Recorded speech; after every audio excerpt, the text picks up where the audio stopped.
Samajwadi party नेता आजम खान के ठिकानों पर छापेमारी चल रही है। जी हां, आजम खान के ठिकानों पर दूसरे दिन भी छापेमारी जारी है। सुबह से इनकम टैक्स की छापेमारी हो रही है। रामपुर से लखनऊ तक हड़कंप मचा है। जौहर यूनिवर्सिटी को लेकर चल रही है छापेमारी। आजम खान के ठिकानों पर दूसरे दिन भी जारी छापेमारी। सुबह से इनकम टैक्स की छापेमारी। रामपुर से लखनऊ तक सीतापुर भी इसमें शामिल, जहां पर छापेमारी चल रही है। जौहर यूनिवर्सिटी को लेकर छापेमारी जारी है।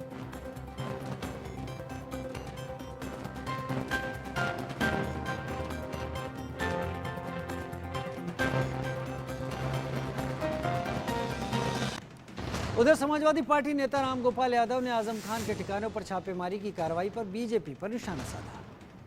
कि ऐसा लगता है कि दिल्ली में बैठे हुए लोग हताशा में ये सब कदम उठा रहे हैं। मोहम्मद आजम खान के खिलाफ उत्तर प्रदेश सरकार के इशारे पर पहले ही सैकड़ों मुकदमे कायम किए गए,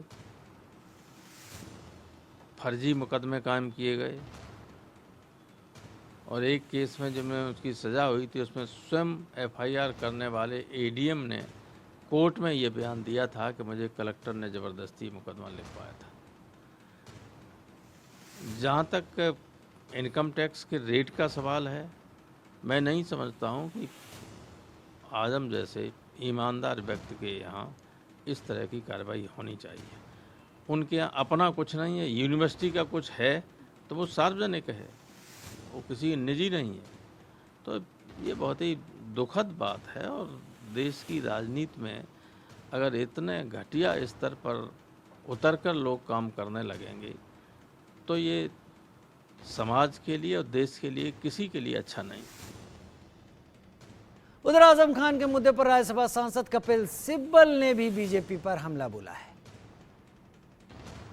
इनका जो ये सोच है ना कि किसी तरीके से जो विपक्ष के लोग हैं इनको कुचल दिया जाए। अब मैं पूछना चाहता हूं कि ईडी का नोटिस उस दिन क्यों आना चाहिए जब कोऑर्डिनेशन कमेटी की मीटिंग है? 2 दिन बाद नहीं दे सकते थे? उसी दिन दिया जब कोऑर्डिनेशन कमेटी की मीटिंग है। किस सोच के साथ दिया? क्योंकि ईडी भी राजनीतिक सोच के साथ आगे चल रहा है और घोसी हारे तो आजम खान के ऊपर छापा, समाजवादी जीती तो आजम खान के ऊपर छापा।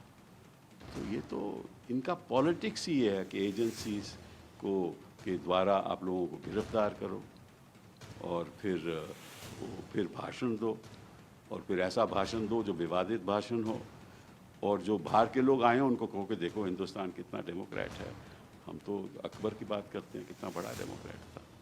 तो ये तो मैं साथ देता हूँ मोदी जी की कि किस तरीके से वो अपनी राजनीति। हमारे कुछ खास सहयोगी हमारे साथ ज्यादा जानकारी के साथ इस वक्त जुड़ गए हैं। अनिल चौधरी हमारे सहयोगी गाजियाबाद से हमारे साथ हैं, फहीम खान रामपुर से हमारे साथ लाइव है, रोहित बाजपेयी सीतापुर से लाइव है और निकिता सरीन हमारे साथ लखनऊ से इस वक्त लाइव जुड़ रही हैं। सबसे पहले फहीम, आपका रुख करते हैं क्योंकि आप रामपुर में इस वक्त मौजूद हैं जहां पर आजम खान का घर है। छापेमारी की कार्रवाई किस तरीके से वहां पर चल रही है? लगातार 35 घंटे से ज्यादा का वक्त हो चुका है। जी देखिए, छापेमारी की कार्रवाई जो है अभी भी लगातार जारी है और कोई ताज़ा अपडेट इसमें और है नहीं, लेकिन जिस तरह से छापेमार कार्रवाई चल रही है ये अभी भी लगातार जारी है और कल भी जारी रहने की उम्मीद है। और इसकी वजह से जो है लगातार जो है वो टीम लगी हुई है। 3 से 4 जगह यहाँ छापेमारी चल रही है और छापेमारी में क्या क्या चीजें निकल के सामने आती हैं ये कहना थोड़ा सा मुश्किल होगा, क्योंकि अभी जो है ये टीम मीडिया फेस नहीं कर रही है और ना ये बता रही है कि किस तरह से ये चीजें अंदर निकल रही हैं और चीजें निकलने के साथ ही क्या क्या दस्तावेज उनको प्राप्त हुए हैं, कि जो मिले हैं क्या दस्तावेज है, लेकिन जिस तरह से गोल्ड को चेक करने वाली टीम दोबारा अंदर गई थी और उसके बाद में कल पीएनबी बैंक के मैनेजर अंदर गए थे और उनको दस्तावेज में विटनेस के रूप में उनके साइन लिए गए थे, तो उसको देख के लगता है कि कुछ ना कुछ अंदर जरूर है। और जिस तरह से कल तक की कार्रवाई चल रही है उसे देखते हुए लगता है कि वाकई में अंदर जो है कुछ बड़ा हो है, जिसकी वजह से ये जो इतना टाइम खींच रहा है। चीजें जो है वो दस्तावेज के रूप में खंगाली जा रही है। जौहर यूनिवर्सिटी के अंदर जो लेन देन हुआ है उसको खंगाला जा रहा है, और जो जौहर ट्रस्ट जो चलती है जिसमें और भी कई सारे लेन देन हो सकते हैं, जैसे 60 करोड़ रुपए का लेन देन ऐसा बताया, शिकायत की गई थी आकाश सक्सेना शहर विधायक रामपुर की तरफ से कि वो 60 करोड़ रुपए का जो लेन देन है वो गलत तरीके से हुआ है, तो उसको भी जो है वो देखा जा रहा है। तो टीम लगातार काम कर रही है और लगातार वो देख रही है कि किस तरह से यहाँ पर जो है चीजों को देखा जाए और उनको उनकी जड़ तक, उनकी तह तक पहुंचा जाए। जी ठीक है, फहीम आप बने रहिए, हम आपसे और भी सवाल करेंगे, लेकिन अनिल चौधरी का भी रुख कर लेते हैं जो गाजियाबाद से मेरे साथ इस वक्त जुड़े हुए हैं। अनिल, गाजियाबाद में भी इस छापेमारी के तार जाते हुए दिख रहे हैं, गाजियाबाद में क्या कुछ चल रहा है? देखिए, मैं आपको बता दूं, आजम खां की करीबी एकता कौशिक, जिनके पिता जीडीए में रहे हैं पूर्व में, और एकता कौशिक वो महिला है जो लगातार जो है जो जौहर ट्रस्ट है उसका कार्यभार संभाल रही थी, उसके टच में थी, पूरा सिस्टम को संभाल रही थी। काफी लेन देन जो है उसके द्वारा जो है उसमें किया जा रहा था। इस तरीके की बातें सामने आई हैं, और साथ ही ये भी बताया जा रहा है जो ये एकता है वो जो आजम खां के बेटे हैं उनके साथ पढ़ाई उसने की है, तो बेहद करीबी है। तमाम ऐसी स्थिति में साथ में खड़ी रही हैं, और साथ ही कई ऐसे इनपुट जो है इनकम टैक्स विभाग को मिले थे, जिसके चलते कल सुबह ही 7 बजे करीब में यहाँ गाजियाबाद के राजनगर उनके रेजिडेंस पर पहुंच गई थी, और चारों तरफ से जो है लॉक कर दिया गया था मकान को। किसी को भी अंदर आने की न जाने की अनुमति नहीं थी। लगातार सर्चिंग चल रही थी, और उसके बाद मैं आपको बता दूं, जैसे जैसे दिन ढला और शाम को एक बैग अंदर मंगाया जाता है, उस बैग में क्या डॉक्यूमेंट थे या क्या तमाम ऐसे सबूत थे जो उन्होंने इकट्ठे किए हैं, वो जो इनकम टैक्स डिपार्टमेंट ही जब इस पूरे मामले की जांच के बाद स्पष्ट करेगा आखिरकार क्या क्या उनको इस पूरे मामले की जांच में जो है मिल पाया है। ये तमाम जांच के बाद ही स्पष्ट होगा। जी ठीक है, तमाम जांच के बाद ही स्पष्ट होगा। मैं रुक कर लेता हूं रोहित का, जो सीतापुर से मेरे साथ इस वक्त जुड़े हुए हैं। रोहित, सीतापुर में छापेमारी की क्या इस वक्त प्रगति है, क्योंकि हर कहीं टीम लगातार 35 घंटे से ज्यादा से मौजूद है? बिल्कुल, मैं आपको बता दूं, लगातार कल सुबह 7 बजे छापेमारी सीता में चल रही है। इसमें जो जानकारी मिल रही है, जानकारी ये मिल रही है कि कुछ अहम सुराग टीम को मिले हैं वहां से स्कूल से, जिनको उन्होंने अपने कब्जे में कर लिया है। इंडिया न्यूज ने विजुअल भी दिखाया, गठरी में कुछ कागज बंधे हुए रखे हैं, इसका एक्सक्लूसिव विजुअल भी इंडिया न्यूज के पास है। और ये भी जानकारी मिल रही है, अभी जो टीम है जांच कर रही है, अभी कब तक जांच चलेगी इसकी कोई जानकारी नहीं मिल पा रही है, क्योंकि लोगों से बात करने का प्रयास किया गया। जो इन लोगों के ऑफिस के लोग हैं, ना उनको बाहर आने दिया जा रहा है, ना अंदर के लोग बाहर जा पा रहे हैं, तो अभी आगे कोई इनपुट मिल नहीं पा रहे हैं। जी रोहित, किसके घर पे छापेमारी हो रही है? ये कौन है? आजम खान की अपनी प्रॉपर्टी है या फिर आजम खान के कोई सहयोगी हैं? बिल्कुल, मैं आपको बता दूं, जो जानकारी मिल रही है, बताया जा रहा है जो आजम खां की अल जौहर ट्रस्ट है उसमें ये ट्रस्टी हैं और इनके द्वारा उसको फंडिंग की गई है उस ट्रस्ट को। इससे ऐसे कुछ अहम सुराग हाथ लगे, इसकी जानकारी मिल रही है। अभी पुख्ता कोई सबूत इसके सामने नहीं आए। जी ठीक है, अब मैं निकिता सरीन का रुख करूंगा जो मेरे साथ लखनऊ से जुड़ी हुई हैं। निकिता, ये जो भी छापेमारी हो रही है इस पर लखनऊ में भी नजर रखी जा रही होगी। राजनीतिक रूप से संवेदनशील ये मामला है, क्योंकि राजनीतिक बयानबाजियां भी शुरू हो गई हैं। लखनऊ में क्या खबर मिल रही है इस पूरी छापेमारी को लेकर?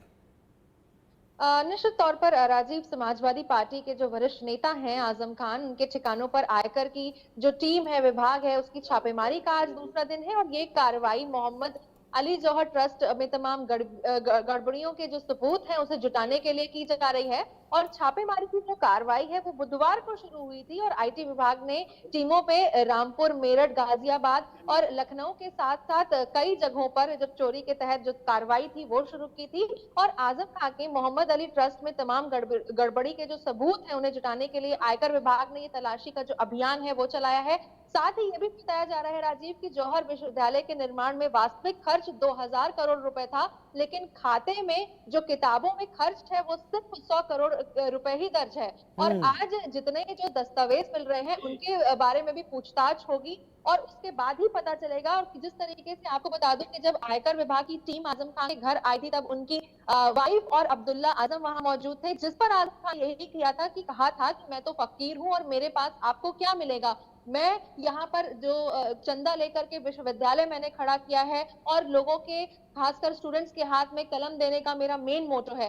अब इस पर समाजवादी पार्टी में जो प्रमुख है अखिलेश यादव, उनका भी बयान आ रहा है राजीव, और उनका साफ तौर पर यही कहना है कि ये जिस तरीके से घोसी चुनाव में समाजवादी पार्टी की जीत हुई है उससे भारतीय जनता पार्टी के जो लोग हैं वो बेहद बौखला गए हैं और इंडिया का जो गठबंधन है, जो अलायंस है, उस पे भी सरकार बौखला गई है और यही एक वजह है छापेमारी की, जबकि उन्हें कुछ नहीं मिलेगा। लेकिन फिलहाल छापेमारी का आज दूसरा दिन है और कहा जा रहा है कि ये जो छापेमारी है, जो इन्वेस्टिगेशन है, वो कल तक भी जारी रह सकता है। अब फिलहाल दस्तावेजों में कुछ डॉक्यूमेंट्स मिले हैं, कुछ जेवर मिले हैं, कुछ कैश मिले हैं। दस्तावेजों के मिलान के बाद ही कुछ बड़ी चीजें निकल कर आ सकती हैं। बेहद अगर मैं यहाँ पे खर्च की बात करूं तो फिलहाल जो पुस्तकों में खर्च है वो केवल 100 करोड़ ही दर्ज है, जबकि लिखा पढ़ी में उसको 2000 करोड़ का लगभग बताया जा रहा है। राजीव, यानी 100 करोड़ का खर्चा दिखाया गया है और बताया जा रहा है 2000 करोड़ रुपए लगे, तो सवाल ये भी तो खड़ा हो जाता है फिर यहाँ पर जो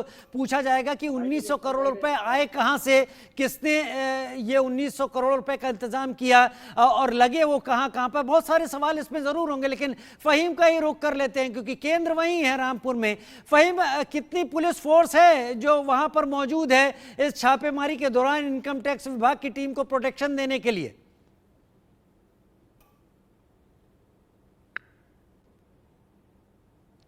फहीम, आपको मेरी आवाज आ रही है? जी बिल्कुल। देखिए, मैं आपको बता दूं कि एसएसबी के जो जवान हैं वो आजम खान के चारों तरफ घर को उन्होंने घेर रखा है और आजम खान जी, मैं आपकी आवाज सुन पा रहा हूं। मैं मेरी आवाज सुन रहे हैं आप? आपको मेरी आवाज मिल रही है? जी बोलिए बोलिए। आपको मेरी आवाज मिल रही है? जी, जो एसएसबी के जो जवान हैं वो आयकर विभाग की टीम के साथ हैं और उन्होंने चारों तरफ से आजम खान के घर को घेरा हुआ है। जो टीम है उसकी सुरक्षा के लिए, उसकी सुरक्षा के लिहाज से वो जो है उनके अंदर भी, घर के अंदर भी है और घर के बाहर गेट पे भी है। तो जिस तरह से जो लोकल पुलिस है वो इनको प्रोटेक्शन देने के लिए काफी दूरी पर खड़ी है, तो जिस तरह से जो उनका सुरक्षा घेरा है वो काफी टाइट है। और इस वक्त जो है आजम खान के घर पे हम खड़े हैं। आजम खान के घर पे लगातार अंदर कार्रवाई चल रही है और कार्रवाई क्या क्या चल रही है ये थोड़ा थोड़ा जो है वो पता लगता है। जैसे कि गोल्ड को वैल्यू जांचने वाली टीम थी, वो बाहर आई तो उसने बताया कि ये काम उसने किया है, गोल्ड की वैल्यू चेक की है, तो ये बात कंफर्म हो जाती है। दूसरी, उसने ये कहा कि बोलने से भी मना किया है, जिस तरह से वो जो है बोलते नजर आ रहे हैं। तो ये सब है, कोई नहीं है अभी कार्रवाई। ठीक है, मैं अनिल चौधरी का रुख कर लेता हूं। मैं आपका एक बार फिर से संपर्क आपसे साधने की कोशिश करूंगा। अनिल चौधरी का रुख कर लेता हूं जो कि गाजियाबाद से मेरे साथ जुड़े हुए हैं। अनिल, कितने इनकम टैक्स अधिकारियों की टीम वहां पहुंची है? पुलिस का कैसा सपोर्ट है? क्या कुछ बरामद हो पाया? कुछ भी अंदर से बाहर आ पाई जानकारी जिन महिला के घर पर यह छापा पड़ रहा है?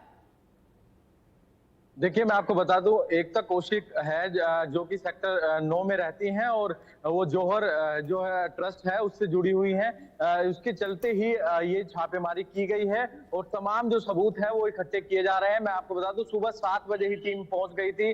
कल सुबह 7 बजे टीम पहुंची थी और लगातार जो अधिकारियों का आना जाना था, पर अधिकारी कुछ भी कहने से बच रहे थे क्योंकि लगातार इंडिया न्यूज की टीम ग्राउंड जीरो पर लगातार पूछ रही थी उनसे कि क्या वजह है, आखिरकार क्यों छापेमारी की जा रही है, तमाम चीजें सवाल थी। पर जो अधिकारी हैं वो बचते हुए नजर आए। पर जिस तरीके से बैग अंदर ले जाए जा रहे थे, बड़े बड़े बैग अंदर ले जाए गए, फिर वो बाहर लाए गए, तो इससे कहीं ना कहीं स्पष्ट होता है कई अहम सबूत और कई अहम फाइलें जो है इनकम टैक्स डिपार्टमेंट को हाथ लगी है। क्योंकि जिस तरीके से छापेमारी चल रही है, तमाम सबूत जो है जो इनकम टैक्स के जो अधिकारी हैं उनके हाथ लग चुके हैं। और क्योंकि अधिकारियों का ये भी कहना, कुछ अधिकारी कहते हुए नजर भी आ रहे हैं, क्योंकि हमने कोशिश की थी बात करने की, पर ज्यादातर जो अधिकारी हैं वो छिपाते हुए रहे और वो उनका कहना था कि हमारा काम है वो हम कर रहे हैं। और जिस तरीके से जो फाइल ली गई है उसमें ये भी सूचना मिली है कि कई ऐसी रजिस्ट्री थी जो मकान की रजिस्ट्री थी या वो प्रॉपर्टीज की जो रजिस्ट्री थी उनको भी जो है इनकम टैक्स ने अपने कब्जे में ले लिया है। और साथ ही बीते कुछ महीने पहले ही कई बड़ी गाड़ियां जो है एकता ने ली थी, चाहे वो BMW हो या जैगवार हो, इस तरीके की गाड़ियां थी जो काफी लग्जरी गाड़ी हैं, उनको उनके द्वारा खरीदा गया था। तमाम जो सवाल हैं वो पूछे जा रहे हैं, आखिरकार पैसा आया कहां से, ट्रस्ट से क्या मतलब था, किस तरीके से वो काम कर रही थी, उनके खातों को खंगाला जा रहा है, वो किस किस से बात करती थी। इन सभी पहलुओं पर इनकम टैक्स डिपार्टमेंट पैनी नजर रखे हुए हैं और तमाम जो सबूत हैं उनको इकट्ठा किया जा रहा है, तमाम सवाल पूछे जा रहे हैं। आखिरकार जांच के बाद ही स्पष्ट होगा आखिरकार जिस जांच में पूरे में निकलता क्या है। फिलहाल जो है अपने कब्जे में सारे डॉक्यूमेंट्स को इनकम टैक्स डिपार्टमेंट ने ले लिया है और जांच के बाद जब ये स्पष्ट होगा आखिरकार क्या क्या इसमें रहा है, ये इनकम टैक्स डिपार्टमेंट ही खुलासा करेगा। जी ठीक है, निकिता का रुख कर लेते हैं, लखनऊ से मेरे साथ इस वक्त जुड़ी हुई हैं। निकिता, राजनीतिक बयानबाजी किस हद तक अब शुरू हो गई है? और दूसरी बात, लखनऊ में जो इनकम टैक्स विभाग का मुख्यालय है, जो वहां से क्या जानकारियां इस वक्त मिल पा रही हैं इस छापेमारी को लेकर? राजनीतिक इसलिए क्योंकि पिछले कई दिनों से आजम खान ऐसे कई मामलों में एक के बाद एक मुश्किलों में घिरते हुए दिखाई पड़ रहे हैं। बिल्कुल राजीव, बिल्कुल ठीक कहा आपने कि आजम खान कई समय से कंट्रोवर्सीज में पड़ रहे हैं और सबसे अहम बात अब निकल के आ रही है जब छापेमारी की जा रही है। सबसे पहले तो आपको ये बताना चाहूंगी कि उनकी तबीयत बिगड़ गई थी, जिस पर भी जब विभाग के अधिकारी उनसे मिल रहे थे, उनसे बात कर रहे थे, तो उन्होंने यही कहा कि अभी मेरी तबीयत ठीक नहीं है, लेकिन आपको जितनी भी कार्रवाई करनी है, जो भी इन्वेस्टिगेशन करना है आप कर लें। तो फिलहाल उनका यही कहना था कि अधिकारियों का साफ तौर पर ये कहना है राजीव कि कागजों का अभी मिलान करने में टाइम लगेगा, इसके बाद ही कुछ तय हो सकेगा, क्योंकि कहीं ना कहीं कुछ गड़बड़ियां ऐसी हुई हैं। पहली गड़बड़ी जो निकल के यही आई है कि खर्च दर्ज हुआ था 2000 करोड़, जबकि लिखित तौर पर उसमें वास्तविक खर्च जो आया था वो 100 करोड़ ही उसको दर्ज कराया गया। तो पहली तो गलती ये थी। और उसके बाद जब छापेमारी हुई है, करीब 30 ऐसे स्थान हैं जहां पर इनकम टैक्स अधिकारियों ने दस्तावेज डॉक्यूमेंट्स लिए हैं, उनको डॉक्यूमेंट्स मिले हैं, जेवर मिले, मतलब अभी समय लगना है निकिता, जो हम समझ पा रहे हैं समय लगना है आजम खान के घरों पे या आजम खान के अल जौहर ट्रस्ट से जुड़े हुए ट्रस्टियों के घरों पे छापे के बाद जो सारी चीजें निकलेंगी, पहले उनको अच्छी तरीके से उनको चेक किया जाएगा, इसमें समय लगेगा और उसके बाद अगर कुछ ऊंच नीच सामने आती है तो आजम खान के लिए एक नई मुसीबत के तौर पर जरूर खड़ी हुई दिखाई पड़ेगी। बहुत शुक्रिया आप सभी का हमारे साथ जुड़ने के लिए।